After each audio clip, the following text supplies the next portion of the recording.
Nagulantang ang buong bansa matapos kumpirmahin ng Armed Forces of the Philippines ang kanilang opisyal na pag-withdraw ng suporta kay Pangulong Kuting Jr. Ang desisyong ito ay kasunod ng paglutang ng mga pangunahing saksi sa Korte Suprema na naglalantad ng umuning malawakang katiwalian at anomalya sa administrasyon. Ayon sa mga ulat, ang mga testimonya ay naglalaman ng malaking transaksyon at pagkakasangkot ng ilang matataas na opisyal sa iligal na aktibidad ng direktang inuugnay sa Pangulo. Ayon kay General Antonio Cruz, tagapagsalita ng AFP, hindi na namin maaaring baliwalahin ang mga ebidensyang inilantad ng mga saksi. Ang hukbo ay nananatili sa panig ng taong bayan at ng konstitusyon. Ang naturang aksyon ay nagdulot ng mas malaking krisis sa Malacanang habang patuloy na tumitindi ang panawagan ng publiko para sa pagbibitiw ng Pangulo. Samantala, ilang opisyal mula sa oposisyon ang nagbahayag ng suporta sa AFP at hinimok ang iba't ibang ahensya ng gobyerno na kumilos para sa kapakanan ng bansa. Sa gitna ng lumalalang isyu, nananatiling tahimik si Pangulong Kuting Jr. at ang kanyang gabinete ukol sa mga ligasyon. Gayunpaman, inaasahan ng sambayanan ang mas konkretong aksyon mula sa mga institusyon ng gobyerno upang tuluyang linisin ng administrasyon mula sa mga tiwaling opisyal.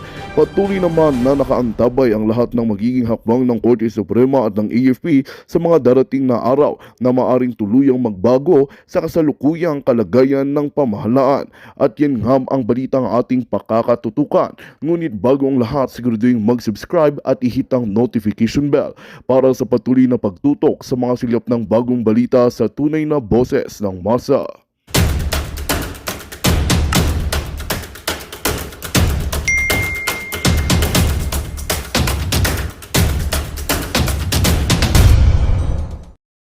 Alright, nasa kanya pala yung gold bar, ano? Anyway, here we go. Paano matubuksan? Ayan. So, ayan. Nabuksan ko na ito kanina. Ba't parang pahirapan? Ayan, ito pala yun. Alright, kasi makaka-relate kayo dito, Attorney Vic Rodriguez. Ayan, ito po ang binigay sa ating token of appreciation. Kasi gusto ko i-share sa inyo. Kasi talagang ako'y, na-touch ako. Seriously, ako ay nabuhayan. Nabuhay ang aking alindog ng aking kabataan. Kagabi galit na galit tayo. Pero I will try my best na hindi ako magalit kasi si Serrano Ochi nandito ang palangga ko since 2015. So ito pa niregalo sa atin ni Attorney Vic at ng kanyang may bahay. Ayan, na si Binibining Mea. Okay, dapat alisin na ang school practice ng fill in the blanks kasi nadadala sa pagtanda nila, sabi ni Bong Rosido Manlapas. Si Mariel Richardson, love ka namin. Thank you, mga langga. Thank you for loving me. So, regalo na Attorney Vic ay coaster. Ayan, Attorney Vic. Alam mo, plano ko to parang gawin ko siyang frame or parang painting. So, katulad nito, itong aking baso galing sa Friends. Saan ko ba ito binili sa not Universal Studio, doon sa kay Paul, ay hindi ko maisip ka anong pangalan na pinuntahan namin ng Rolando. Ayan. So ito yan, ganito yan para mga drama-drama para hindi masunog ang iyong muebles o yung iyong lamesa. So ano attach? Makaka-relate kayo dito dahil binigyan tayo ng, ano to, wala nyo. Ayan, alaala ng inyong kabataan, pitik bulag. Ayan, regaluhan tayo. Eto, talagang tuwang-tuwa ako. Naalala ko yung mga kalaro ko na talagang talo sila lagi sa akin.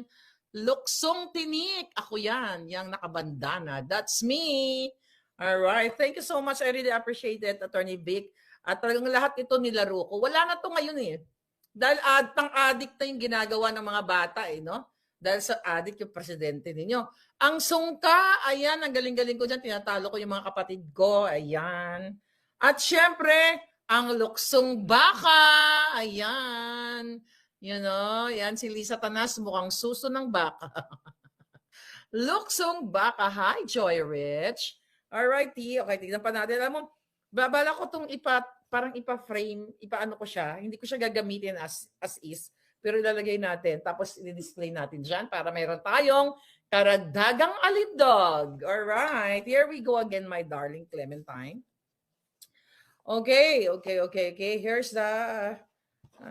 Okay, ito na ang ating... Ayan. Ito, ang ganda pa rin ito ha. Bongga, oh. Wow! Brown cow. Okay, what's this? Oy, ang galing ko nito ng bata ko. Ang galing ko dyan. Sipa yan. Ang ginagamit ko, benching ko. 25. Ano ba yung salita yun? 25. 25. In-check yata ako ng bata. 25. 25. Alright. Sa atin sa ilong ko ay 25 lang yan. Alright. Pinakaborito ng mama ko, sabi ni Hana ko, ito ay what? Skipping rope. Okay? Or jumping rope. Di ba? Ang galing-galing ko yan. Ako yan ang Okay. May mag-aaklas may narinig ako. At ito naman ay trumpo.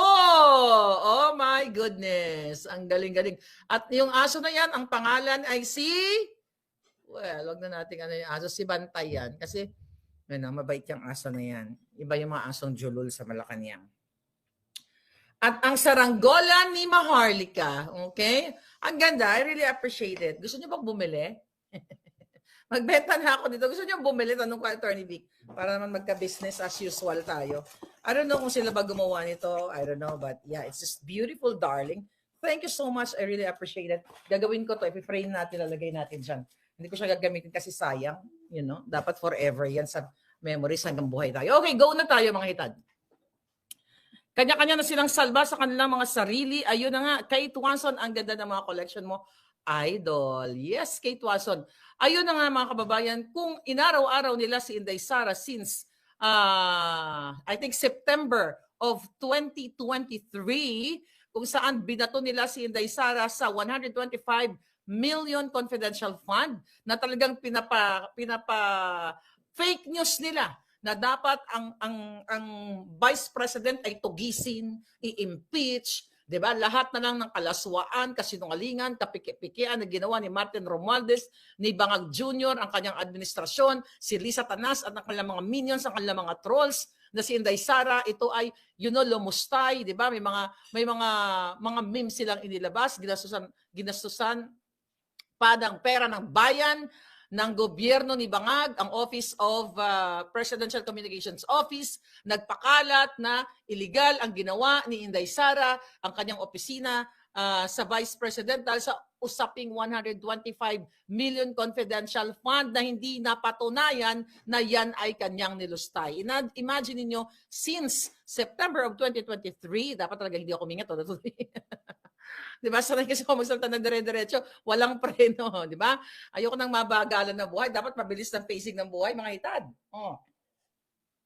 Since September 2023 ay talagang inungkat yan dahil sinabi ko naman sa inyo yan na talagang tatargetin si Sara Duterte at si Pangulong Duterte at ang mga vloggers at lahat ng mga nagkikriticize kay Bangag. Kaya naman binayaran at binigyan ng mga malalaking pondo, malalaking pork barrel, mga budget insertion, di ba? Yan nga yung topic natin ngayon at yan ang pinasabog ni Congressman Ungab. Kaya binibigyan niya mga mambubutas ng batas, ang mga huwad committee, ang mga buwakang ginimis, di ba? Katulad ni yan dyan, yung mga huwad committee ni Abante, ni Kimbo na mukhang tukong uling. Diba? Masarap talaga yan, igatong yung mga yan, tagang uling na uling ang mga pagkatao. Yan yung mga sinisira nila kay Inday. Andyan si makakaliwang grupo, si Untivirus, diba? Laging inimbestigahan sa Senado, sa Kongreso. Then anong ginawa nila? Okay? Hindi talaga sila nakontento. Ang Office of the President talagang dapat managot, Tapos sinasabi nila na ito ay hindi ginamit tama, where in fact ay pinapaliwanag na nga ni Inday ng Office of the Vice President na yan ay sinasagot na nila yung mga question na iyan at hindi pa yan napatunayan kahit sa COA, sa Commission on Audit na yan ay nilustay. The reason why, alam nyo na ngayon, kaya Setyembre pa lang ng 2023 ay tinatarget na si Sara Duterte sa 125 million na yan para ibaling ang issue sa kanya at kalimutan ninyo ang malalaking issue katulad na lamang ng nangyayari ngayon na bicameral report, bicameral conference report na kung saan binlangko ng buwaka ng inang Congress, Senador, Senate and Congress At ang merong pakanan dyan, hindi lang Senate and Congress, hindi lang si Escudero, hindi lang si Martin Romualdez Tambaluslos, si Zaldico, si Kimbo, at lahat, si Grace po, at lahat ng mga kasabwat niyan, hindi po gagalaw yan kung hindi ubasbas ni Marcos Jr. ni Lisa Tanas. Kaya naman ang panira nila kay Inday Sara, impeach Inday Sara, may drama pa recently, di ba? Last year, I think that was what? November, December ba yun? Nung binanggit ni Bangag na hindi daw niya sinasang-ayunan ang pagpapa-impeach kay Inday Sara. May mga ganun siyang drama. Kaya nga sumagot ang INC dyan, ang ating mga ibang religious group, kayong lahat, na nagkaroon ng January 13, very successful event, panawagan na pagtugon ng INC sa panawagan ng kasinungalingan ni Bangag na huwag suportahan ang pag-impeach kay Inday Sara. Pero ano nangyari doon? Meron tayong expose meron tayong information actually coming from our informant na ginapang ni Lisa Tanas at ni Bangag at gusto pa nilang umakyat sa stage during that January 13 para ipakita sa taong bayan na sila ay sinusuportahan ng INC. Ito lahat ng mga ito ay in-expose ko na ito sa inyo. And I'm so happy, parami ng parami ang mga military. I hope. Okay? Ngayon, let's talk about military junta later. So dahil nga, inaraw-araw, minuminuto, ginawang paninira ito kay Sara Duterte at sinasabi na nilusta yung 125 million funds, balikan natin ang mga yawa na ito. Araw-arawin natin minuto ng buhay ng mga Bangag. Sigu-segundo ay uusigin natin ang mga jutang ginemes dahil ngayon ay nakikita nyo na ang bagsak, ladapak, plangak ng mga yawa dahil sa statement ng Office of the President Bangag through Bersamin, isa pang Bangag na, hindi kami kasama dyan, labas kami dyan, senador at mga kongreso, Congress, the lower and the upper house, ang dapat sisihin ninyo. Where in fact, the moment na inilabas yan ni Congressman Ungab, hi Congressman Ungab, ayan, I hope patuloy ka na lumaban sa mga Bangag dahil sa mga katulad mo na nag-expose ng mga ganitong klaseng usapin na kailangan malaman ng bayan. This is public interest. Public po ang at stake dito. Ang makikinabang kung tayo ay magwawagi sa darating na panahon. You'll never know. Ngayon, I don't know. Ngayon ba may pagtitipuan kasi I think January 25. Anyway, inaraw-araw na mga yawa, si Lisa Tanas, si Marcos Jr., si Tambaluslos, si Zaldico, lahat yan, nagbabayad yung mga hinayupak na yan, lalo na si Lisa Tanas, ng trolls, hindi lang para puriin siya, na siya ay ang sexy, kasi laki na ng, kasi payat na siya ng listing thing, saka i-edit, saka tatanggal, pero nagbabayad ang gobyerno yan para atakihin si Inday Sara ng 125 billion confidential fund, para sirain sa mata ng Pilipino, sa mata ng international, sa pamamagitan ng pakipagsabwatan ng Huwad Committee, mga kababayan. Pero ang katotohanan, eto na. Sinampal na kayo. Actually, last year pa lang, sinampal na kayo ng mismong natural disaster na kung saan sinampal si Bangag nung nagsinungaling siya na mayroong 5,500 flood control. Pero wala pala. Ayaw nyo pa rin magsalita. Ewan ko sa inyo. Ang sarap nyo talagang painumin ng kape. Baka sakaling magising kayo. Bigyan kaya kayo ng kape. Reset, di ba? So ngayon, dahil nga patuloy nilang sinisira si Inday Sara, ano ang sabi ni Inday Sara dyan? Hanggang sa nag-statement si Inday Sara na ang dami naman nagpa-pop up ng mga message. Thank you. Hi Joey Quinto, how are you? I'll read it later. So ngayon, yes, patuloy nila na sinisira ang Sara Duterte. Ngayon na fact check na sila, tapos ayaw nyo pa rin ayaw nyo pa rin magsalita. Yung iba naman, 'di ba? Meron pa silang mga pakanan-ko, 19 days lang ginastos ni Sara Duterte ang 125 million pesos.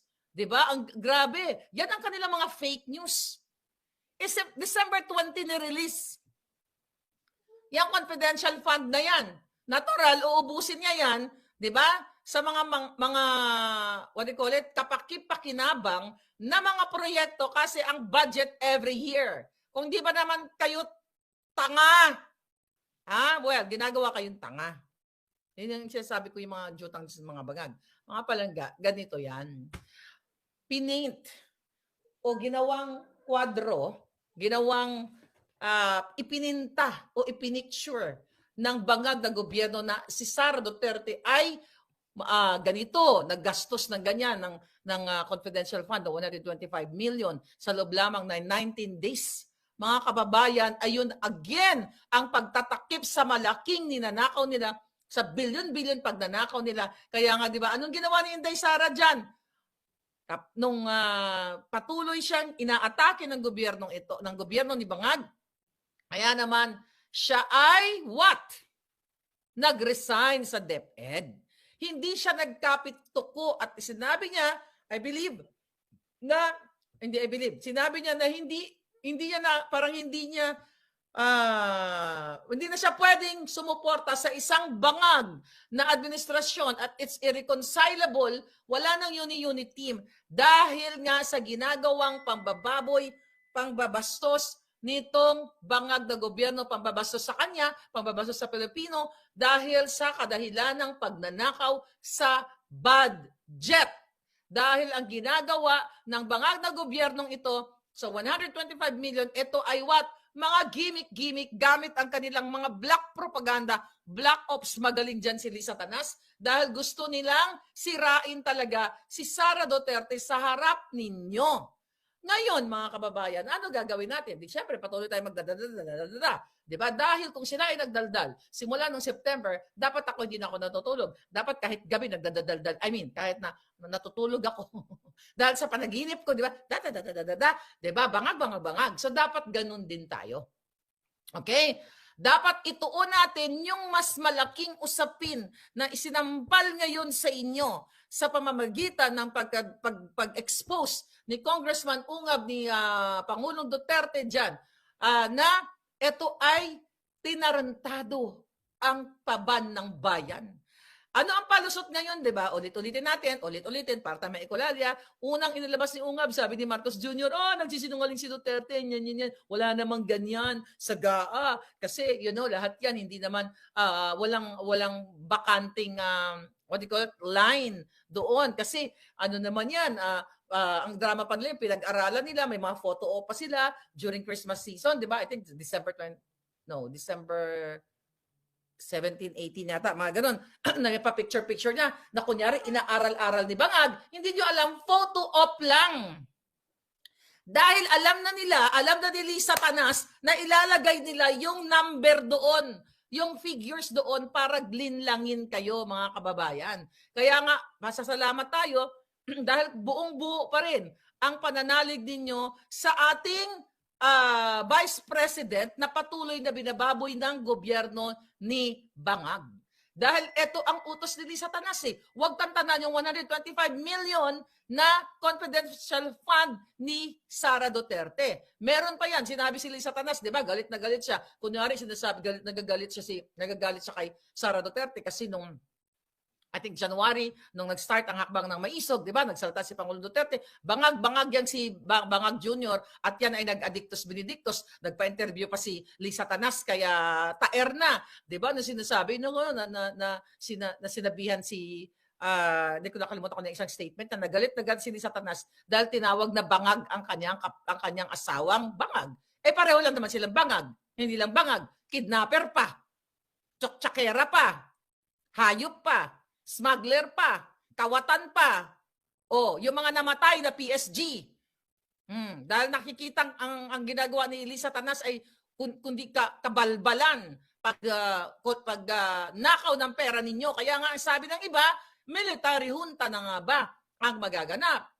Sabi ko nga, tuloy-tuloy lang natin at hindi natin alam kung ano yung nasa isip ngayon ng mga brusko. Dahil nga, hindi naman kayo tanga Ewan ko sa inyo, nag-aral-aral pa kayo sa PMA.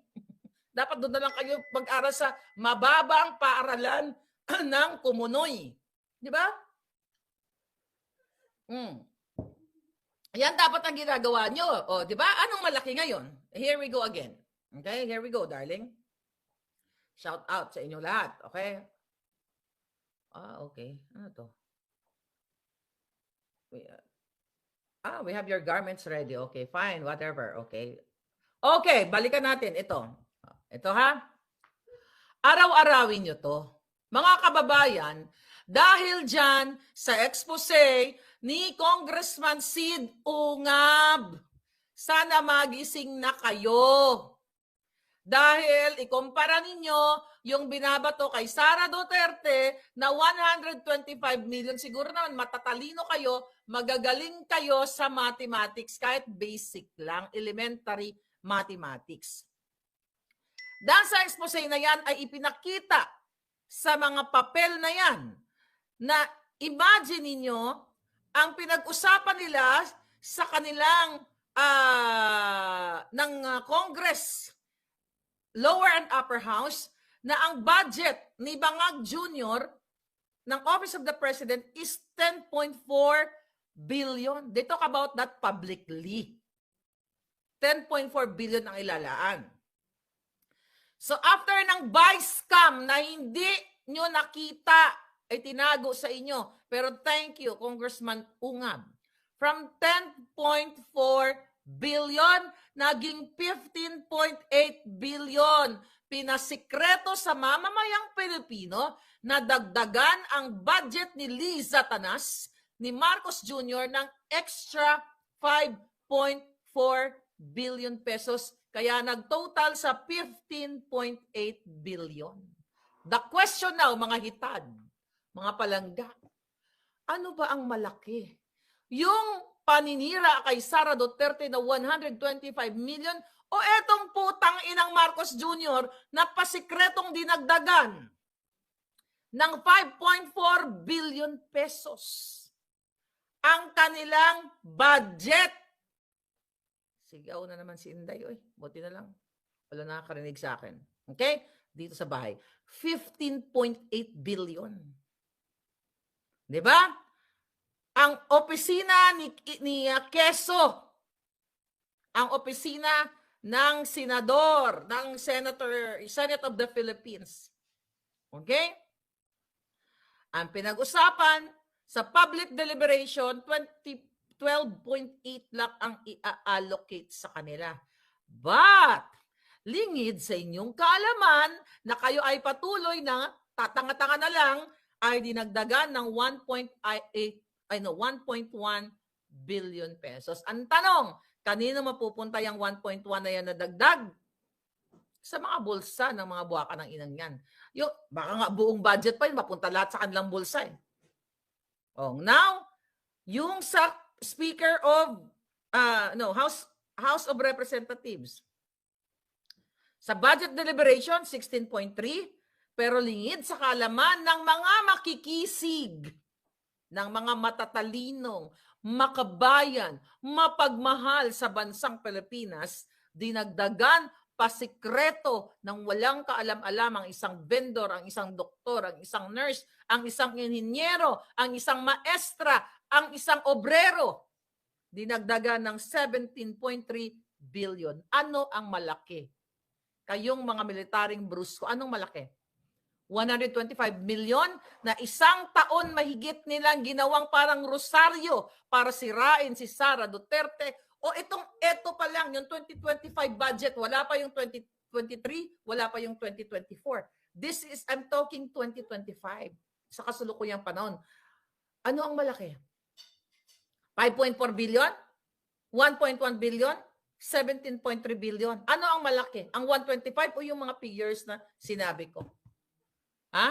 Yan ang Magandang balita ang hatid namin sa inyo ngayong araw. Sa pagtatapos ng aming balitaan, nagbigay kami ng mga mahalagang impormasyon. Maraming salamat sa pagtutok at pagsuporta sa aming programa. Huwag kalimutang manatili sa mga susunod na araw para sa mga bagong balita at mga kwento na dapat nating abangan. Mula sa Boses ng Masa, magandang araw, Pilipinas!